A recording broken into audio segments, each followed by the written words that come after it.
পাঁচজন ব্যক্তির কাছ থেকে জোর করে দোয়া নিবেন। যখন এই পাঁচজন ব্যক্তির সাথে আপনার সাক্ষাৎ হবে, প্রয়োজনে তাদের কাছ থেকে জোর করে দোয়া নিবেন। কিছু হাদিয়া দিয়ে হলেও তাদের কাছ থেকে দোয়া নিতে আপনি ভুলবেন না। কারণ ইবনে মাজাহ শরীফ এবং তিরমিজি শরীফের বর্ণনায় নবীজি বলছেন, এই পাঁচজন ব্যক্তির দোয়া করলেই আল্লাহ পাক তাদের দোয়াটা কবুল করে নেয়। দুইটা বর্ণনা আসছে, তিরমিজি শরীফের বর্ণনা আসছে 3 জন এবং ইবনে মাজাহ শরীফের বর্ণনা আসছে 2 জন। এই 3 জন আর 2 জন, এই 5 জন ব্যক্তি যখন কোনো ব্যক্তির জন্য দোয়া করে, আল্লাহ পাক তখন ডাইরেক্ট তার দোয়াটা কবুল করে নেয়। রাসূল সাল্লাল্লাহু আলাইহি ওয়াসাল্লাম বলছেন, 1 নম্বর হলো মা বাবা। কোনো মা বাবা যদি সন্তানের জন্য দোয়া করে, ওই দোয়ার মাঝে আর আল্লাহ পাকের মাঝে কোনো পর্দা থাকে না, ডাইরেক্ট আল্লাহ পাক দোয়াটা কবুল করে নেয় এবং সেই সন্তানের জন্য আল্লাহ পাক সব দোয়াগুলোকে আল্লাহ পাক কবুল করে নেয়। এটা হলো 1 নম্বর। 2 নম্বরে, যদি কোনো মাজলুম ব্যক্তিকে আপনি পেয়ে যান, যিনি মাজলুম, যিনি জুলুমের শিকার হয়েছে, ওই মাজলুমের কাছ থেকে আপনি দোয়া নেবেন। কারণ মাজলুমের দোয়া আর আল্লাহর মাঝেও কোনো পর্দা থাকে না। মাজলুম যখন দোয়া করে আল্লাহ পাকের কাছে, তখন ডাইরেক্ট আল্লাহ পাক তার দোয়াটা কবুল করে নেয়। মাজলুমের কাছ থেকে দোয়া নেবেন, প্রয়োজনে কিছু হাদিয়া দিবেন, তাও দোয়া নেবেন। 3 নম্বর হলো মুসাফির। কোনো মুসাফির ব্যক্তির দোয়া কখনো আল্লাহ পাক ফেরত দেয় না। মুসাফির যা দোয়া করে আল্লাহ পাক ঠিক সেই দোয়াটা কবুল করে নেয়। মুসাফির ব্যক্তি আল্লাহর কাছে এতই পছন্দনীয় ব্যক্তি যে আল্লাহ পাক তাদের জন্য 4 রাকাত বিশিষ্ট ফরজ নামাজগুলোকে 2 রাকাত করে দিয়েছে।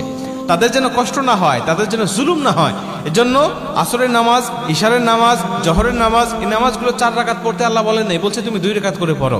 আল্লাহ পাক তাদের উপরে ইহসান করেছেন, দয়া করেছেন। অতএব এই মুসাফির ব্যক্তি যখন আল্লাহর কাছে দোয়া করে, তখন আল্লাহ পাক তাদের দোয়াটা কবুল করে নেয়। এটা হলো 3 নম্বর। 4 নম্বর হলো কোনো সাইম, কোনো রোজাদার ব্যক্তি যখন কোনো ব্যক্তির জন্য দোয়া করে, যা আপনি যদি দেখেন যে কোনো ব্যক্তি রোজা আছে, রমজান মাসে তো সব মুসলিমই রোজা থাকে, কিন্তু রমজান মাসের বাহিরেও দেখবেন অনেকেই নফল রোজা রাখে, বিভিন্ন দিবসে তারা রোজা রাখে, বিশেষ করে বৃহস্পতিবার, সোমবারে রোজা রাখে, অনেকে আয়ামে বীজের রোজা রাখে। এই রোজাদার ব্যক্তিদের কাছে যাবেন এবং তাদের কাছ থেকে দোয়া নেবেন। নবীজি বলছে, কোনো রোজাদার ব্যক্তি যখন দোয়া করে, সেটা হোক নিজের জন্য, হোক অন্য ব্যক্তির জন্য, আল্লাহ পাক তখন তার দোয়াটা ফেরত দেয় না, দোয়াটা কবুল করে নেয়। এবং 5 নম্বর লাস্ট হলো কোনো ন্যায় পরায়ণ শাসক, যিনি ন্যায় ইনসাফ ভিত্তিক শাসন প্রতিষ্ঠা করতেছে।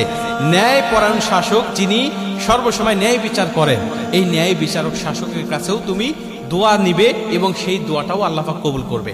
এখন ন্যায় বিচারক শাসক কি হতে পারে?